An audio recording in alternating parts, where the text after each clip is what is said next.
Instructional Leadership Show. I'm your host, Justin Bader, and today we are here to talk about walkthroughs, and specifically why informal classroom visits still matter during formal evaluation season. When you're getting into classrooms for those full period, full lesson, long, in-depth formal observations as part of the official evaluation process, why should you keep getting into classrooms on an informal basis? That is what we are here to talk about today. And that's what we're talking about all month in the Instructional Leadership Association. Every month we have a different theme following our high performance instructional leadership roadmap. And every week on this show, it's our mission to help you confidently get into classrooms every day, have feedback conversations that change teacher practice, and discover your best opportunities for school improvement. If you're joining us live on LinkedIn or Facebook or YouTube or Periscope, leave a comment, let me know that you are here, and I will do my best to see that and respond to you there. Our essential question for today is just what we talked about a moment ago. Why do those informal classroom visits matter so much when we're already getting into classrooms for formal observations as part of the evaluation process? We're already spending maybe an hour a day in classrooms and talking with teachers. Why continue that somewhat time-consuming practice of getting into classrooms informally as well? That is our focus. And of course, we are going to talk, as always, about how to actually make it work, how to make time.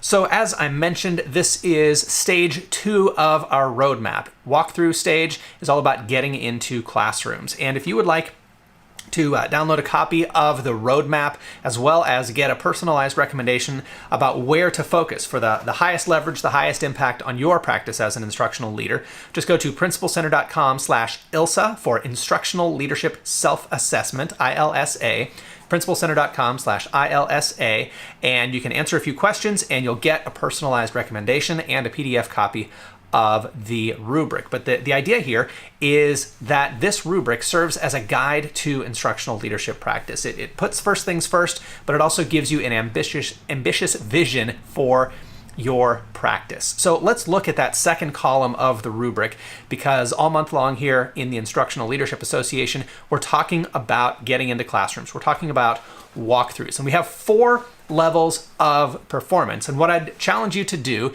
is look at each of these and think about how they line up with your practice. The top level on the rubric, level 1, is, we might call this unsatisfactory if this were an evaluation rubric, but it's not an evaluation rubric. It is simply for your reflection and self-assessment. Level 1 says, I rarely get into classrooms for informal visits and do only the minimum required formal observations. And let me tell you, this is like the worst on the rubric, but this is the most common by far in our profession. So if this is where you are, I don't want you to feel guilty at all for not getting into classrooms more. I mean, this profession is not configured to set you up for success with getting into classrooms informally. And it is my full-time job to help administrators get into classrooms. And it's a challenging job because you have a challenging job with everything else that you have to do. So if you are interested in getting into classrooms, you are in the right place. I'm going to share some strategies from my book. Now We're Talking 21 Days to High Performance Instructional Leadership, and I'll give you some references to that book as we go along. But hey, if this is where you are, it's where you are. And what I'm here to do today is to give you a roadmap and give you a path to get into classrooms more and maximize your impact as an instructional leader. I hardly ever meet anyone who doesn't want to get into classrooms more. And hopefully the strategies and the plan that I share with you today will empower you and inspire you to do that. If you're joining us live, welcome. I see we have quite a few people tuning in now. Go ahead and leave a comment and let me know that you're here. And we're testing some new commentware, so no matter which platform you're watching on, whether it's LinkedIn or Facebook or YouTube or Periscope, I should be able to see it. And I'm going to go ahead and chat here. I'll just say welcome. Comment if you're watching live. And if you are watching the replay, you must be either seeing this on a social media platform shortly after we broadcasted live, or you may be watching this or listening to it later if you're a member of the Instructional Leadership Association, because every week in the association we send out the new episode of the show. You get an MP3 podcast version And all of those are archived for our members in our member dashboard. Okay, so level 1, not getting into classrooms very much at all, pretty much just the required formal observations. That, my friends, is the norm in our profession, and I'm on a mission to change that. Level 2 is, I think, probably what most people who watch this show, what most people who become interested in what we're doing at the Principal Center strive to do. And then this is kind of where we are with our best efforts. I get into classrooms a few times a week, but I'm inconsistent and I don't make it around to everyone. All right, so you are well above average if this is where you are, because frankly, most principals are not really even trying anymore to get into classrooms, you know, on an informal basis. Maybe they tried at the beginning of the year and then they kind of gave up. If you, my friend, are still trying, then good for you. You are in the top 5% probably, and you are in the right place. But let's go on to really our vision, what we're really hoping for as instructional leaders and striving for in terms of our daily practice. Level 3 says, I get into 3 classrooms a day, every day. So I see every teacher on roughly a 2-week rotation. And the way I came up with those numbers, I think kind of the magic number for administrators is 3 classroom visits a day. And if you do 3 classroom visits a day over a 2-week period, 3 a day times 10 school days is 30, right? And most administrators have somewhere around 30 teachers that they supervise, right? Or it's within 10 of 30. Usually you have 20, 30, or 40 teachers that you supervise. And if you have more than 40, hopefully you're sharing those evaluation duties with an assistant principal or with a larger team. But typically that's about the normal ratio in our profession, about 30 teachers per administrator. So that's where these numbers come from. And the reason it's so powerful to engage in this habit consistently over the long run is that you are seeing every teacher every 2 weeks. And I just can't emphasize, and I can't adequately convey to you how powerful it is if you've never experienced it, to be in classrooms every 2 weeks, every single classroom, so that, you know, as you make your rounds, as you get around to everyone, people just kind of expect that you're going to be back soon. They're not going to see you coming and think, okay, I guess this is it for the year. I guess this is my one walkthrough. I better get it together. You know, there's this expectation that teachers seem to have that, like, once they get visited, that's it for the year. And I think that creates some kind of unhelpful patterns in terms of both our ability to know what's going on in the school and in terms of teachers' expectation of what kind of feedback and what kind of instructional leadership they are going to experience. So this is where we want to be. We want to be making it into classrooms 3 times a day, every teacher, every 2 weeks or so. Level 4 goes a little bit beyond that even, and includes some kind of purposeful rotation. So this idea that if we're thoughtful about it, if we're intentional about it, we can not only see every teacher every 2 weeks, but we can see different subjects or different class periods with each teacher at each time. And it really helps. This is very hard to do accidentally, right? Because you probably have certain times of the day that are very difficult for you to get into classrooms. You know, like if you're supervising in the lunchroom, you're probably hardly ever going to be able to get into classrooms during that time. And for a lot of administrators, getting into any classrooms at all in the afternoon is difficult, and you can only do it with great intentionality. So I'll give you a link to my note cards that can help you look at each teacher's schedule and figure out, okay, if I'm going to get to see 6th period in this teacher's schedule, I really am going to need to be purposeful about that, and a little planning can go a long way. But we want to have that rotation as much as possible to reach level 4 here. So everything we're talking about today draws on what I call the high performance instructional leadership model. And I'm not going to go into each of these 7 characteristics of these visits, but when we talk about informal classroom visits, we're talking about just short, 5, 10, 15-minute walkthroughs where we're not filling out a form, we're not there to collect data, we're there to just listen and learn, to be present and pleasant and pay attention, have something nice to say, have something to talk about briefly with the teacher. If you have the book, wonderful. If you're a member of the Instructional Leadership Association, we should have sent you a copy of the book. You also have access to the audiobook in our member dashboard. And if you are not a member, you don't have the book, it's available Amazon.com and elsewhere. And we send them to all of our new members and our new member districts as well. So feel free to check that out. There's a sample chapter at solutiontree.com/21 days. But we're here today not to talk about that model specifically, but to talk about the importance of keeping it up during formal observation season. And I know there's probably no official, it's not like deer season where there's just specific days where you have to do your formal observations. But there is a time of year when we tend to pack in most of those formal observations. And we're kind of coming up on that season. And ideally you start earlier, ideally you start those formal observations early in the fall. But we know the reality is most of them get done during kind of a compressed window of time. Because we don't want to be thinking about it all year long, right? We want to have this narrow window where we're really focused on evaluations and we're just getting them done. And because of that focus, and because it is such an intense process and a time-consuming process, I see a lot of administrators saying, you know what? Today, I'm going to be in classrooms for an hour anyway, doing this one formal observation, so I don't think I can get to any walkthroughs today. And I want to encourage you to challenge yourself to keep up those informal classroom visits. Because here's what happens if you stop. All right, let's say you've got 30 teachers to observe. So you're going to have to do one formal observation a day for 30 days.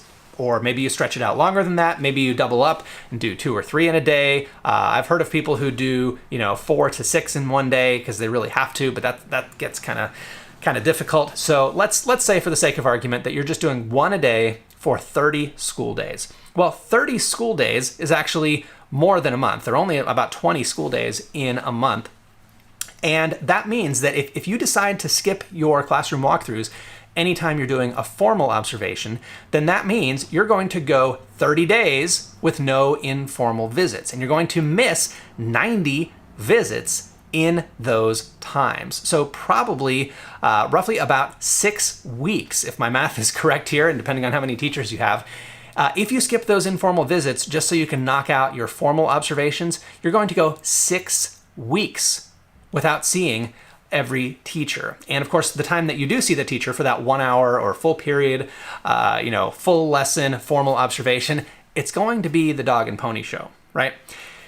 And let me ask you, do you think 6 weeks is a long enough period of time for things to fall apart and change dramatically in a classroom?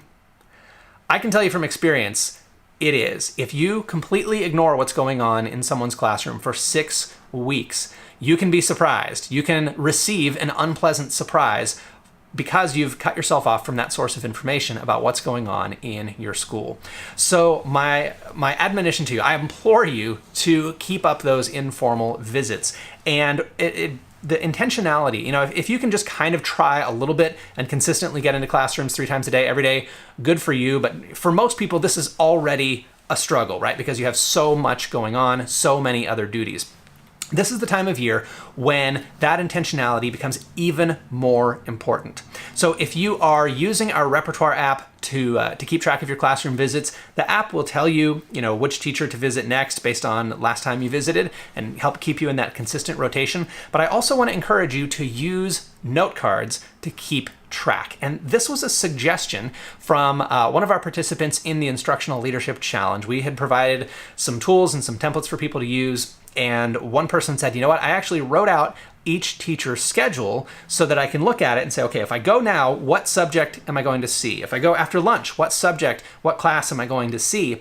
And that degree of intentionality, that extra information at your fingertips makes all the difference in the world. So if you are not currently succeeding with getting into classrooms 3 times a day, go ahead and make up these note cards. Have your office staff do this. There's a free template at principalcenter.com/notecards. We actually order them in batches of 5,000. So you can see I've got a few here.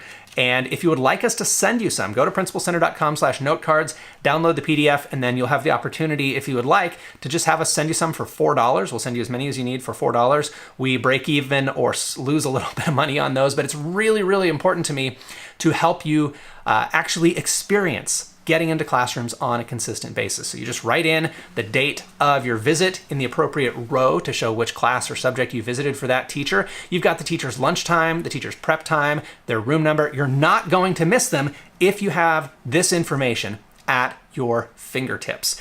Give these cards to your office staff, your trusted secretary, whoever is kind of the person that you work with most closely, and say, can you make these up for me, write out everybody's schedule, and then every day, give me the top 3 cards and make sure that I go and visit those teachers and bring you back a card with a new date written on it. And then those cards can go on the bottom of the stack. And tomorrow we repeat the process with the next 3 cards on top of the stack.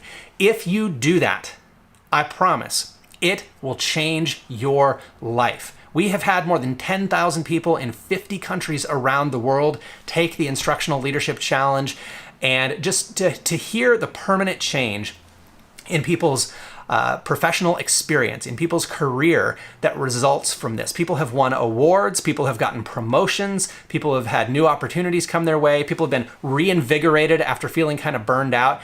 I can't overstate what a difference getting into classrooms makes. But don't do it for the awards or the accolades or the promotions that might come your way. Do it because this is how you can be effective. Getting into classrooms is your #1 way to have an impact on student learning as an administrator or other instructional leader. So get into classrooms, force yourself to do it, set aside the time, and especially when it comes to formal evaluation season, when you're spending a lot of time on those longer observations, I wanted to share a few strategies for making time, for setting yourself up for success. And I think there's an effect that kicks in when you really start to get consistent with this. And there are a lot of different effects. Like one is that you end up spending less time on discipline when you're in classrooms more. There's just a preventative effect, and fewer kids get sent to the office because, you will have intervened earlier, and just that presence in classrooms makes a preventative difference. But there's also an informational difference. When you get into classrooms every single day, you know so much more about what's going on, and that formal observation doesn't have to be your sole source of evidence for your teacher evaluation decisions and your teacher evaluation write-ups. Now, depending on the rules of your district, and if you're a union district, and depending on the specifics of your teacher evaluation contract, these informal classroom visits may not, quote-unquote, count. They may not officially be part of the teacher's evaluative record. Even if that's the case, though, even if you're not allowed to use anything that you learn in those informal walkthroughs, what you're going to gain that will make your formal observations much more effective and much faster to write is context. When you get into classrooms every single day, you will walk into those formal observations with an enormous amount of context, an enormous amount of knowledge about how the class runs. You're going to know which groups to keep an eye on because you know the kids and you know the patterns and you know the dynamics of each class because you've been there over and over again, and you're not just trying to figure it all out and take it all in. You're not drowning in information when you walk into the classroom because you're used to it. You've seen it. You kind of know the lay of the land, and it makes an enormous difference in your efficiency in doing those formal observations, in doing the write-ups. And when you're having the post-conference with the teacher, you can get right to the point. You can jump much farther in to the good stuff when you're talking with the teacher about their practice if you are there frequently. And it doesn't take a ton of time. We're talking maybe 10 to 15 minutes per visit, 3 times a day. That's all it takes, 30 to 45 minutes a day, and you're good to go. And of course, if you're spending an hour on a formal observation, maybe another half hour on the post-conference, yes, that does add up. But here's the thing. People understand when you're doing formal observations that you're going to be busy and you can't be interrupted as much. So if this is a busy time of year, hey, take advantage of that. Double down on that commitment to working with your teachers to help them improve.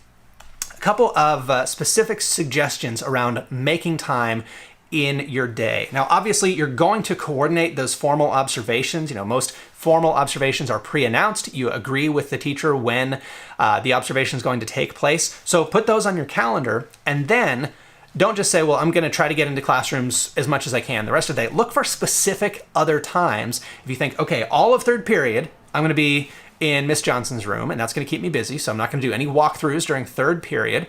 And fourth period, I know everything that happened during third period I'm going to have to come back and deal with. And then people are starting to come in from lunch. And, so fourth period is not when I'm going to do those visits. So I need to really protect some time during fifth and sixth period to get into classrooms and get my 3 visits in. Now, normally, I don't recommend batching all 3 of your classroom visits back to back to back, because what happens? You get interrupted, right? If you say, okay, fifth period, I'm gonna do all my walkthroughs for the day. Guess what? Fifth period is going to be when the fire department shows up and when the swearing parent shows up. Murphy's Law will be attracted to that block if you only give yourself one chance to get those classroom walkthroughs done. But during evaluation season, people will understand. You can say, hey, I'm gonna be slammed with observations during third period and fifth period. So if anybody needs me then, you know where I'll be, but you can't have me. I'll be back when I'm back, and I will deal with whatever you need me to deal with after that. So take advantage of the different expectations that you're working under during evaluation season, and give yourself a chance to still get into those 3 classrooms, even if you have to block off a whole period. But don't try to go from a formal observation straight into your informal observations. Maybe you can get 1 done, but probably you're going to need some buffer time to catch up on other emerging issues. By the way, I've got a little preview of our planner here on screen. If you're a member of the Instructional Leadership Association, we give you a planner every month with the specific dates and days filled in, so that you can plan your day the night before. You can write out your key tasks and priorities for the following day, as well as your schedule. And then on the facing page, I've got my planner in the other room here. Here I have I have my last month's planner right here in front of me.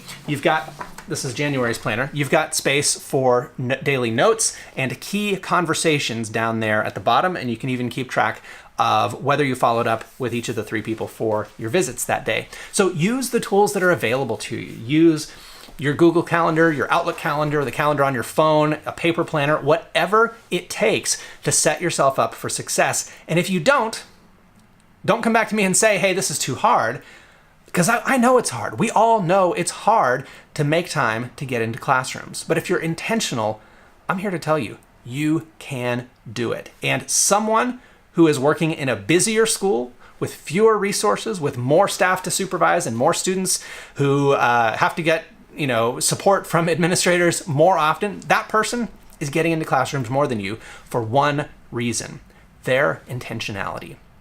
So I'm here to challenge you and let you know that you can do it. I got this photo sent in to me today from one of our members who had done the note cards. You can see they're sitting right on top of his computer here. He's got the 500 classrooms sticker.